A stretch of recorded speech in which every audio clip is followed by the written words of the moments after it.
He walked in to buy a gift for his wife, but within minutes, a simple shopping trip turned into a humiliating ordeal.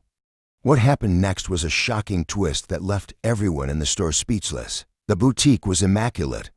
White marble floors gleamed under the soft glow of pendant lights, and the air carried the faint scent of expensive perfume. Jordan paused for a moment, letting his eyes adjust to the bright interior. As an engineer, his daily attire consisted of a hard hat and boots. But today, he wore his sharpest blazer and shoes polished to perfection. Determined to find the perfect gift for his wife, something to show his appreciation for her unwavering support during tough times, he took a deep breath and stepped inside. The entrance bell jingled softly as the door closed behind him. The boutique wasn't busy. A couple browsed near a glass jewelry case, and a woman studied scarves. Behind the counter stood the store manager, a woman in her late 40s with platinum blonde hair and a tailored suit that exuded authority. She glanced up from her phone, locking eyes with Jordan for a split second before her gaze shifted to his shoes, then his hands, and back to his face. Her expression hardened, almost imperceptibly, but Jordan noticed. He had seen that look before. "Good afternoon," Jordan said, his voice friendly yet steady. "I'm looking for a gift for my wife.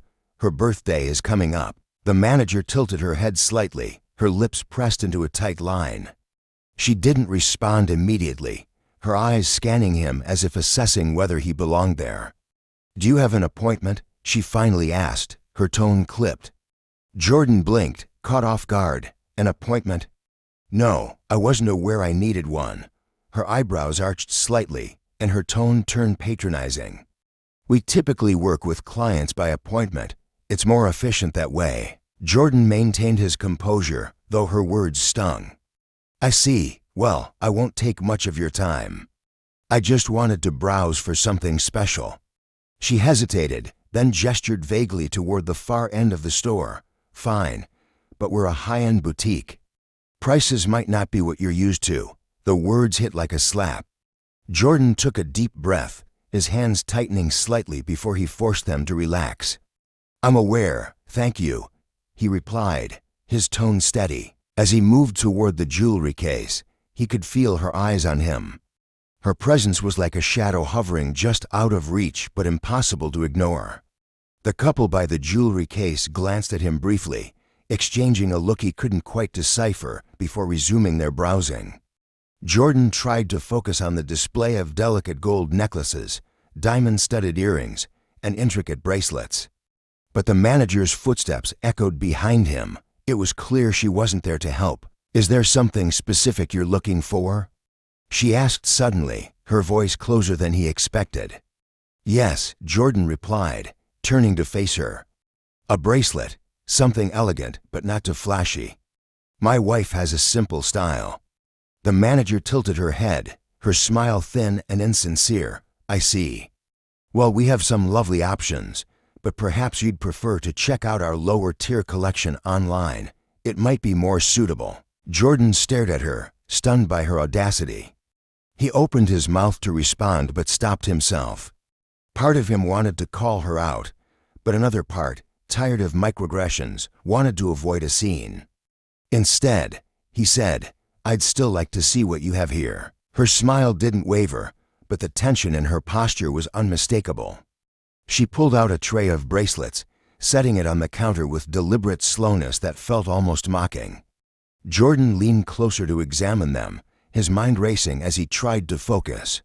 "This one's beautiful," Jordan said, pointing to a slender gold bracelet with a small emerald at its center.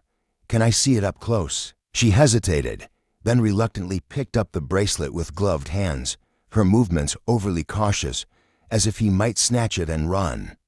"This piece is quite exclusive," she said, her voice tinged with condescension. "It's from a designer collection, very high-end." Jordan nodded. "That's fine. May I hold it?" After a pause, she handed it to him. Jordan admired the craftsmanship, imagining it on his wife's wrist. But the manager's sharp tone snapped him out of his thoughts. "Are you sure this is in your price range?" Jordan's heart sank, though he didn't let it show. "I'll let you know once I decide," he replied evenly, placing the bracelet back on the counter. His calm response seemed to irritate her even more. "You know," she said, leaning in slightly, "we don't usually allow people to browse for too long. It disrupts the flow for our regular clients." Jordan straightened, meeting her gaze. "I wasn't aware my presence was disruptive. I'm just here to shop like anyone else." Her smile thinned further. "It's not personal, sir, it's just policy." Jordan glanced around the store, noting how the other customers were left to browse at their leisure. Before he could respond, her voice rose slightly. "Actually, I think we're going to have to ask you to leave. I don't think we have anything suitable for you." The words hit like a slap. Humiliation crept into his thoughts. "I haven't done anything wrong," Jordan said firmly. "I'm just shopping for my wife. Is there a problem?" Her tone grew icy. "Sir, if you don't leave now, I'll have to call security." Jordan's pulse quickened, but he stayed calm. "Call them," he said quietly. "I haven't done anything wrong, and I'm not leaving." The store grew tense as customers began to notice the exchange. The manager pulled out her phone and called security, loudly describing the situation. Moments later, a uniformed guard arrived.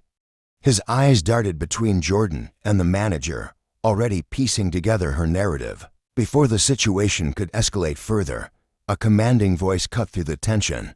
"What on earth is going on here?" Everyone turned to see a tall man in a tailored suit enter the boutique. His salt-and-pepper hair and authoritative presence silenced the room. The manager's demeanor shifted instantly. "Mr. Reynolds, I didn't expect you today." "Clearly," he replied coldly. "Would someone explain why this man is being treated like a criminal in my store?" The manager stammered, but Mr. Reynolds silenced her with a glare. He turned to Jordan and said, "This is unacceptable. I'll make this right." What followed was a turning point that reminded everyone of the value of dignity and respect. Thank you for watching this episode of Unfolded Tales Explained. If you enjoyed this story, don't forget to like, subscribe, and press the bell icon to stay updated with our latest tales. See you next time.